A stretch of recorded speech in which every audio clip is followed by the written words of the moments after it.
Now I want to go back to choosing a spouse. So we have the proper teachings of Islam, and we need to understand that Islam does not dictate every step as to how you will get married. No, but rather it lays a framework.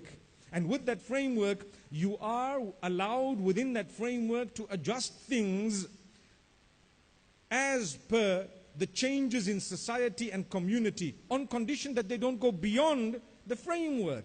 So there was a time when introductions were made by parents and family members, and I'd like to think that it still happens that way, right? So you have parents and family members who introduce the son or the daughter to someone whom they believe is perhaps a prospective spouse. And then the two of them meet. Number one, we need honesty. If you are having a relationship with a third party, please be honest. Please come out clear to your parents, to everyone else, to say, you know what? I am having a relationship with another person and I won't be able to consider this. Because the biggest punishment, and I'm saying this based on what comes to me in terms of queries and those who seek help, the biggest sin is when you're marrying someone knowing that you are involved with someone else. Astaghfirullah. And people are doing it to please their parents. It is a disease. I'm sure a lot of you know exactly what I'm talking about.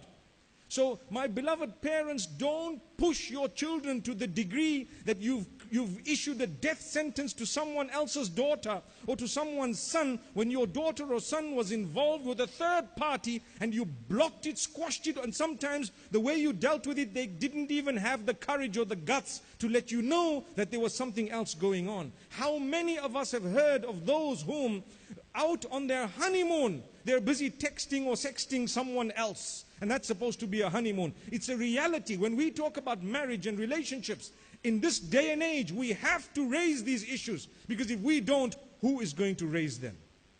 So my beloved parents, you are a criminal if you've done that. Criminal. And I promise you, that would be so bad because you have messed up and ruined the life of an innocent child. Someone else. You've ruined their lives to the degree that you don't even realize they could have been happier with someone else. And they would have been happier had they not even been married. So this is why we say, the first step, just be honest. You come forth and you say, you know what? Unfortunately or fortunately, whatever it is, I'm not interested here. I'm involved somewhere else. I'm interested in a third party. My parents are forcing it on me. And now we have a bigger problem where the guy says, yeah, I know that they're forcing you, but I don't care. I don't mind. It's fine.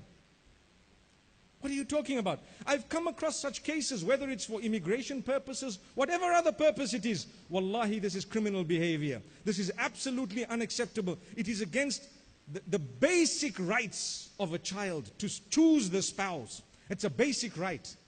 You're never allowed to impose a decision of who to marry as a parent. That's not a right that Allah has given you. The child has a right to refuse and to reject and to say, no, I'm not interested. And so on. You have to open your ears. You have to listen attentively. What do they want? What are they seeking? So that's step number one.